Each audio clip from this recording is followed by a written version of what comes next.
Hello, and welcome to the Talking with the Experts online business summit. Get ready to gain invaluable insights from industry leaders, uncover innovative strategies, and elevate your business to new heights. Whether you're an entrepreneur, a startup founder, or a seasoned professional, this summit is designed for you. Let's unlock your full potential and drive your success. Stay tuned for an exciting lineup of experts ready to share their secrets. Let's get started. Learn how emotional intelligence can elevate your leadership. Join Jack Glennon as he shares strategies for leading with empathy, resilience, and clarity. I'd like to introduce you now to Jack Glennon, and Jack is going to be discussing with us again emotional intelligence in leadership, and I'm looking forward to that. And Jack is a dynamic leadership coach and experienced business leader with over 20 years of expertise in industries such as tourism and manufacturing. His passion for people development and emotional intelligence has shaped his career, making him a sought-after speaker and coach. Jack is the founder of Jack Glennon Peak Coaching, where he helps new leaders, teams, and individuals develop critical leadership skills, navigate career transitions, and build resilience. A bit of personal thing about Jack is he survived 3 strokes and heart surgery during the pandemic. Oh, goodness me. And his personal journey has strengthened his dedication to helping others overcome challenges and thrive in the face of adversity. He specializes in emotional intelligence and guiding professionals through redundancy or career setbacks.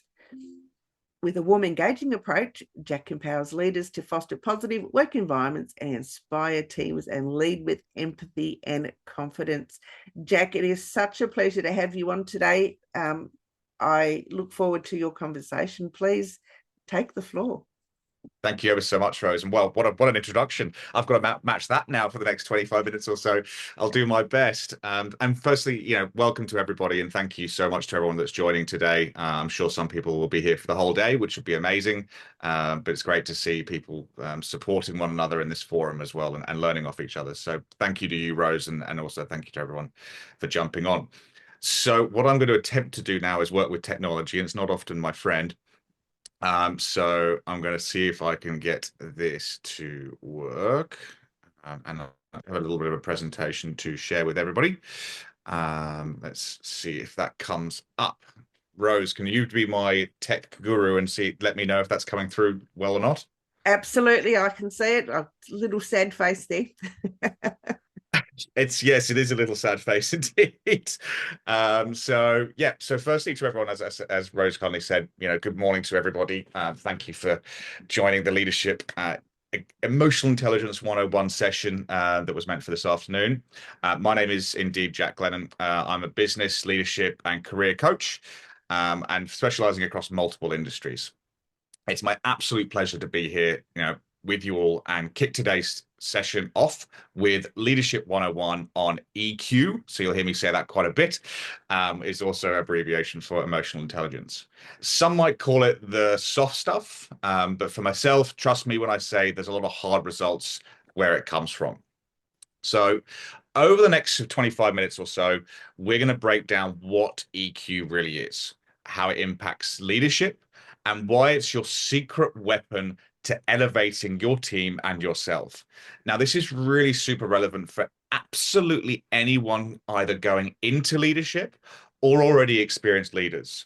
It's something that I've found is, for some reason or another, quickly becoming a talent and a skill that is being not focused on anymore. When people have thrusted into new leadership roles, they're often put into a position because they're the best at that job, not necessarily because they're the best at leading people or they have EQ. Say, for example, you've got a team of marketing experts. The best person at marketing is often put in that leadership role without the skills or the fundamentals to succeed.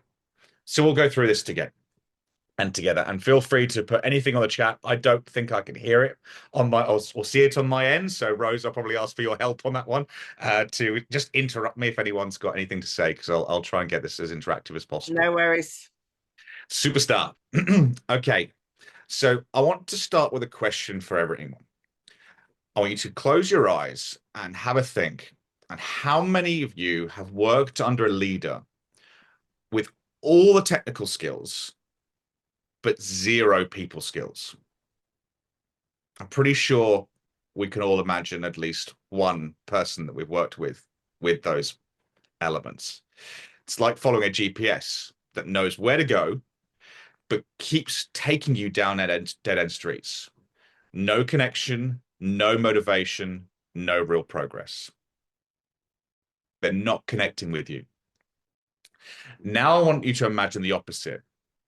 A leader who knows how to inspire, who listens and understands the emotional undercurrent of you and the rest of the team.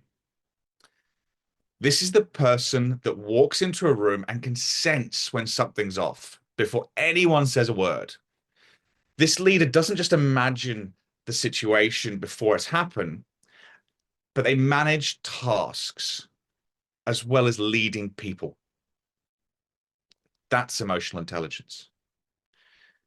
Can you think of someone in your life that matches that description? Have a think for a second. Think of who matches that and who first comes to your mind. Oh, me. Absolutely. Brilliant. Love that. All right. Well, let's get into it. Well, let's get into the nuts and bolts.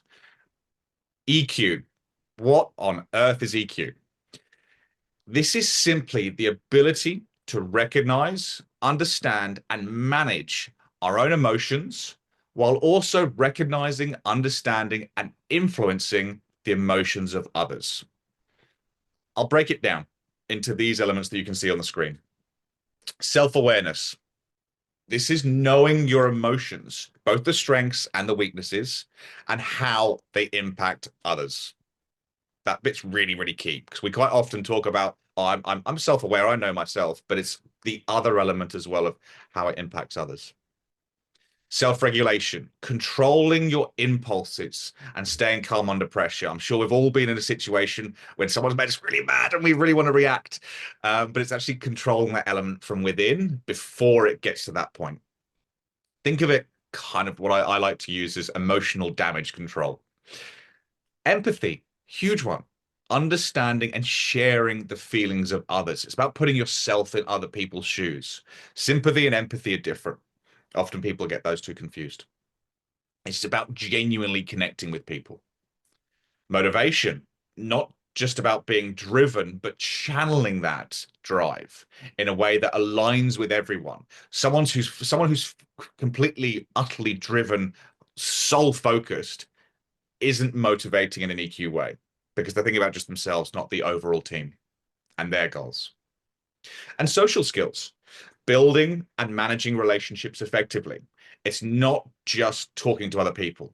It's about leading conversations that matter to yourself, but matter to the people around you. Without all these elements, you're like a car without a steering wheel. Powerful, but probably prone to crashing a couple of times. We've got a question in the chat or something in the chat, I think. Yeah, I just asked people to put any questions they have in the chat. Thanks, Ross. Appreciate the backup. I'll ignore. You shout when anything comes. Okay. Self-awareness can so often go wrong. Let me share a real world example for you all. I once worked with a leader. I'm going to call him Steve. He wasn't called Steve, but then apologies to anyone that's called Steve on the call. He was brilliant at strategy. But Steve, bless him, had zero self-awareness. He'd walk into meetings with a list of things to critique. No hellos, no eye contact, just bang, straight into the nitty-gritty. One day after a particularly brutal session, can I say, one of our top performers actually resigned on the spot. They had enough. Steve was completely blindsided. You could tell in his face and his body language, his demeanor, he was absolutely shocked. And he was asking what went wrong. You know, where did this come from? The reality of what went wrong was Steve. That's quite brutal to hear, but it's also what often happens so regularly in these teams that are lacking EQ. He didn't realize the emotional impact he was having. He was so driven and so solely focused on the end result.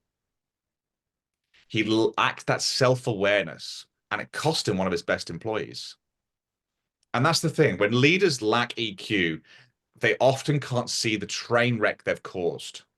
Steve was brilliant at numbers, but he forgot leadership is about people, not just metrics. And this is so often seen in areas like sales and finance where numbers don't lie. People fixate on budgets and forecasts and forget about the people element. Leadership is more than setting a vision or giving orders. It's about influencing, motivating, and understanding people. Think about it. When your team trusts you, they give more. When they feel understood, they innovate. They're braver. When they know you've got their back, and this one is massive, they'll take risks. EQ helps you to create a culture where people feel valued, heard, and understood. All these elements. And what's the result? You get increased engagement, you get better communication, and a team that's not just surviving, but my God, it's thriving. We all want thriving teams. And let's be honest, when your emotional intelligence is dialed in, difficult conversations become easier. And we all have difficult conversations that go on a daily or weekly basis. Conflict becomes something that isn't something to be avoided, but an opportunity to build trust. Can you imagine what that kind of leadership does to a team where conflict becomes an opportunity? It's huge, absolutely massive. Let me give you another example. I was coaching a manager. Again, I'm going to use someone else's name. Let's call her Sarah. Again, apologies for anyone to call Sarah. She led a high pressure sales team. They were hitting their targets, but the stress was through the roof. One day, one of her top salespeople, again, I'm going to pick a name, Tom, started to miss deadlines. He was a top performer, but deadlines and performance started to drop. Sarah's initial reaction was to bring the hammer down and enforce more KPIs, more things she could control, more things she could measure. But because she had a high EQ, she actually stopped herself and she did something different. She took Tom aside and she asked a very simple, but my God, such an important question. Are you okay? What's going on? How can I help? Two really different approaches. More KPIs, more things I can measure, more structure. Stop. Are you all right? It turned out that Tom was going through a divorce and he was struggling to keep it all together. Now, because Sarah led with empathy, she didn't just address the work issue, she addressed the person. She gave him the support and the space he needed to regroup, and he felt empowered through her and also safe in that environment. Fast forward 2 months, Tom was back on track. Not just back on track, back on top, and even more loyal to her and the team. That's the power of EQ. It's not just about handling people. It's about understanding and supporting them. Now, quick question for everyone on the call. Has anyone, I know I've done this, sent an email when you're angry and then instantly regretted it? Yeah, we've all been. Absolutely. I've done that personally and in business, and totally regretted it because it was done in anger, Yeah, and I couldn't take it back. You can't stop the email from going through after about 30 seconds. So yeah, it caused all sorts of problems. it can do, right? We're leading with that anger, leading with that emotion. And that's where self-regulation really comes in especially within emotional intelligence. It's that pause button. I try and visualize a pause button before the reaction. Now, earlier in my management career, someone on my team made a mistake that almost pushed me over the edge. I had a lot on my plate and I was a bit afraid. Old me would have probably lost my temper. But instead, I actually took a breath and I went, hang on, stop. Let's fix this together. That team member, they actually became one of my top performers because I talk about bring them in rather than push them away. I brought that individual in and I controlled my own emotions. Here's the thing though. Self-regulation isn't about hiding your emotions. It's not about bottling it and going, oh, I don't want to feel like that. It's about managing them. It's that split-second decision to pause, process the situation, the problem, the stressor, whatever it might be, and respond thoughtfully instead of reacting emotionally. In leadership, this can often mean the difference between a thriving team and an absolute disaster. If you lose your temper with someone, you can so quickly lose their trust. So whether you're dealing with tough clients, which we've all had down the line, navigating team conflicts, or even talking to yourself, self-regulation keeps everything balanced. Really remember this one thing from self-regulation. It's about mastering that pause. Think of that pause button. It's not about being emotionless. It's about being intentional. Trust me, your future self will thank you for this. I know I wish I had done it previous in the past. And remember, the most powerful move sometimes is not what you don't say, but how you say it. The how is so vital. All right, let's talk about how social skills play out. I once had a leader who would meet each new team member over a coffee, asking them things like, what's one thing you're passionate about outside of work? Trying to connect with them on that human level. Not because it was sort of a HR 101 handbook, but because he genuinely wanted to connect. We're all people at the end of the day. We all have multiple interests, multiple different backgrounds, different layers. Going back to a reference, I think from Shrek, we're all onions, right? We've all got different layers. To genuinely connect is a huge building block. And it's not just one thing. It takes time. It's not just a simple gesture, but it's these little ones together combined that together build such a strong rapport that when things get really tough, people don't just work harder, they show up for you. So they're not about charisma or being flashy. They're about building a network of trust and mutual respect. Now, with anything in these situations, when you're dealing with something like emotional intelligence, a skill, there's often a little bit of science behind it. So I don't know if anyone might have heard a gentleman called Daniel Goleman. He actually popularized the concept of EQ.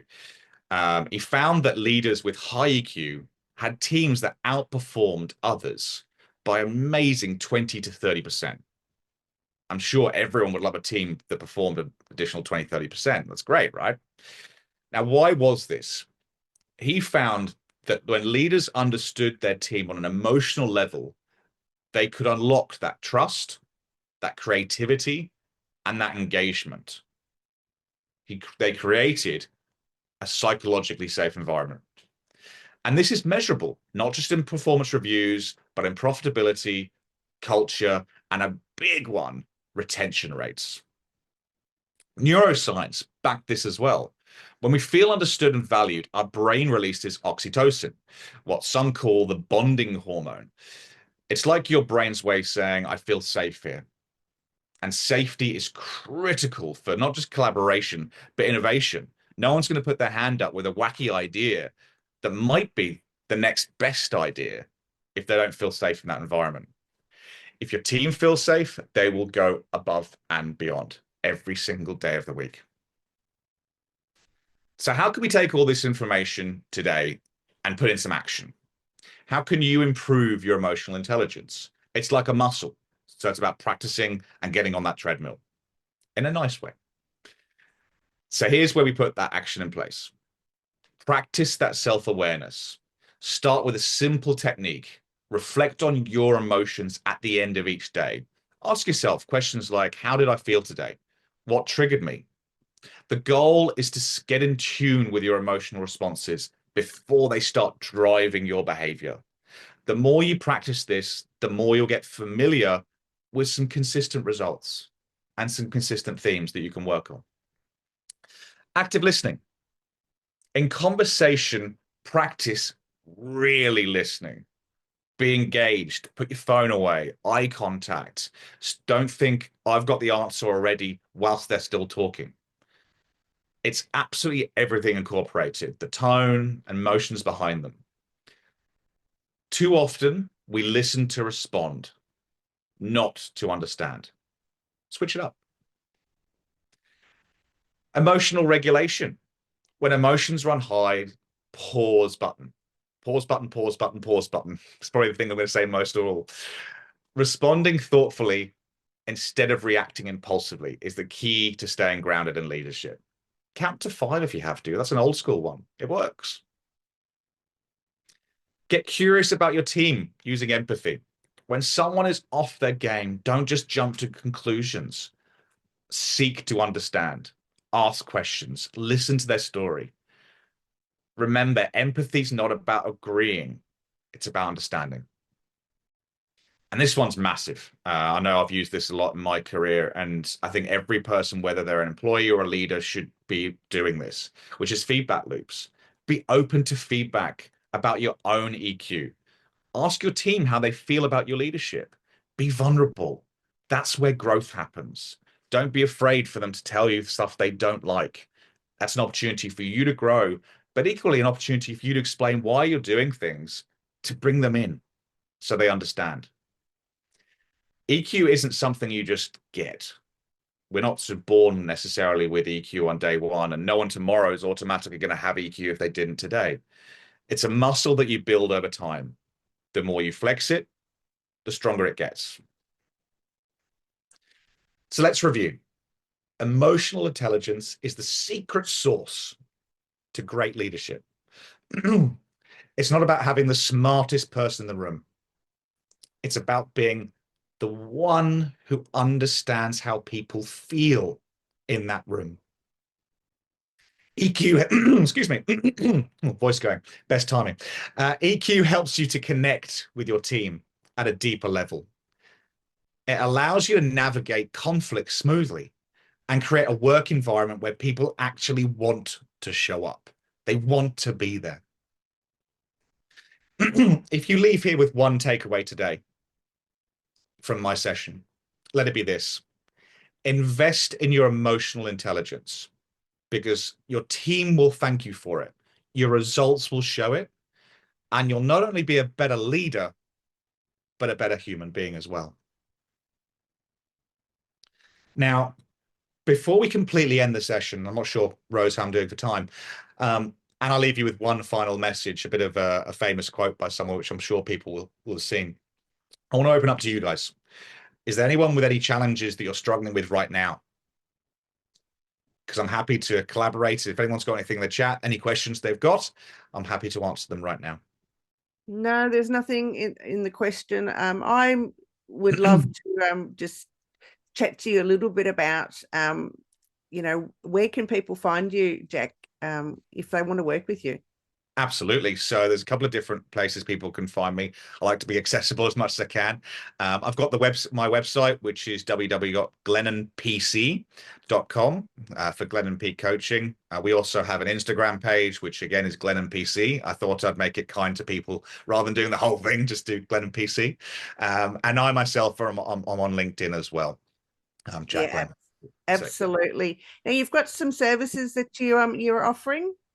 Absolutely. So a couple of areas that I offer. Firstly, when it comes to coaching, what I've found is I lead with emotional intelligence first and foremost. So I want to connect with that person. So what I offer is a free 30-minute introductory session first and foremost. I want to hear about them, about you. I want to hear about the challenges you're facing, and then really seek to understand you as an individual and work through what that problem could be. And then together build a bit of a plan of action of what the coaching could look like. So very much offer a free 30-minute session for everyone. Also, what I do is I write downloadable content on specific areas. So anyone that signs up would get downloadable content on emotional intelligence, a quick one pager, basically. So it's kind of like a go-to fact sheet for everyone to take away. Equally, at the same time, I write a blog that comes out every week that everyone would have access to.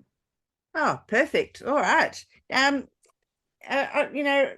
Emotional intelligence is something that we don't all have, and sometimes it's hard to take that moment, that deep breath before you act. How can we use some strategies that can help us to you know think first and act second? Like I said, it's about practice a lot, Rose. So, and those moments when we talk about self-regulation, that one specifically, it is about recognizing that pause button.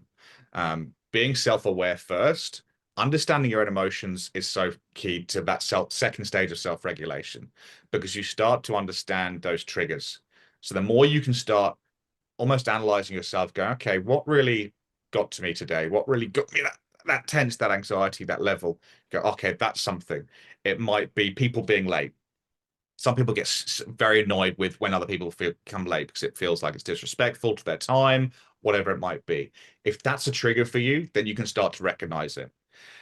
Then the next stage of that self-regulation, when you're feeling that moment of your blood boiling and going, oh, I'm going to lose my temper, that's when you start to put techniques in, like counting for 5 or writing it down, literally having a piece of paper going, I'm angry, I'm angry, I'm angry, why? And writing down why that's triggering you. And what I've said throughout, like I said, it's a muscle to flex, because we all get angry. We all, lose our temper. We've got moments where we've had 2 hours sleep because the neighbor's dog didn't stop barking last night or whatever it might be, right? And so waking up a bit more frayed. That's where your EQ comes into play, because you open up, you admit to that, going, I've had 2 hours sleep. I'm really sorry, everybody. I'm going to do my utmost. But I'm going to self-regulate. And if I feel I'm boiling, I'm going to count to 5 and just prompt. Mm. It's about Yeah. having that vulnerability at the same time. Yeah, it's really important, I guess, to take that little pause, and we don't all often we don't always think to use that pause time to Mm.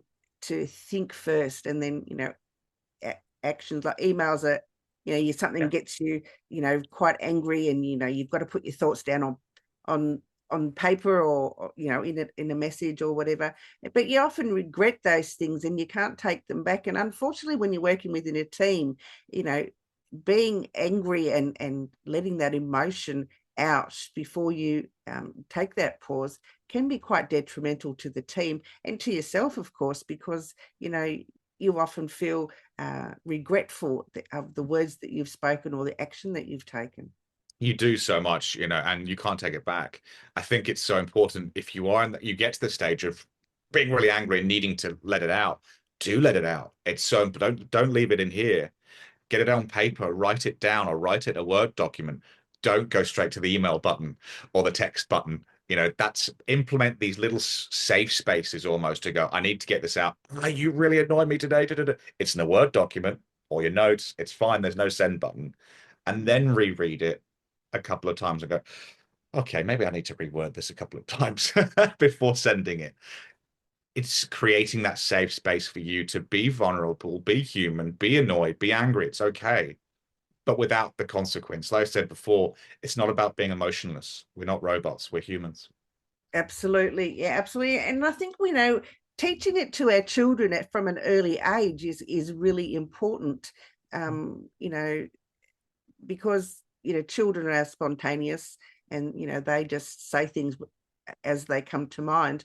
But if Mm. we can teach them to um you know temper their reactions and their emotions, uh to not speak first and act later, Mhm. um I think that can be quite helpful. But as an adult, sometimes our habits get in the way of being mindful of other people's feelings. We are so creatures of habit. And again, we always want to, even if you've got the best of interest, best of intents, I've got the solution, I've got the answer, and you're already there before the other person's finished explaining what's going wrong with them or what's upsetting them. You're like, I've got the solution. This is going to be the best thing to make them better. You might have the best of intentions, but you're not self-regulating, and you're not actually allowing them the space to tell them their problem or open up vulnerability wise. Absolutely. No, I totally agree with that. Glenn, it's been an absolute pleasure. My, my Thank my you. pleasure too. I'll leave you guys with one final statement, which I think is really prominent, um, by Maya Angelou before my voice completely goes. People will forget what you said, people will forget what you did, but people will never forget how you made them feel. EQ isn't just a skill, it's a legacy you leave in the lives that you touch. Thank you. I love it. Jack, thanks so much. It's been a pleasure. I've loved your conversation. It was very enlightening, and it's helped me a little bit to rethink about how I use my EQ. My absolute pleasure, and all the best to everyone today. Thanks, Jack. That was Jack Glennon talking to us about EQ and all the things that we can be doing to help not only ourselves in our personal lives, but also in our professional life. I think it's really important that we develop that particular muscle in our repertoire to better our lives and better the lives of those around us. So it's a great tool and a great skill to have. Thank you for joining us at the Talking with the Experts Online Business Summit. I'm Rose Davidson, and it's been an honour to host this incredible event. We hope you found the insights and strategies shared by our esteemed speaker valuable. Remember, your journey to success doesn't end here. Keep applying what you've learned, stay connected with our community, and continue to push boundaries of your business. Until next time, keep thriving and striving for excellence. Goodbye, and see you at our next summit.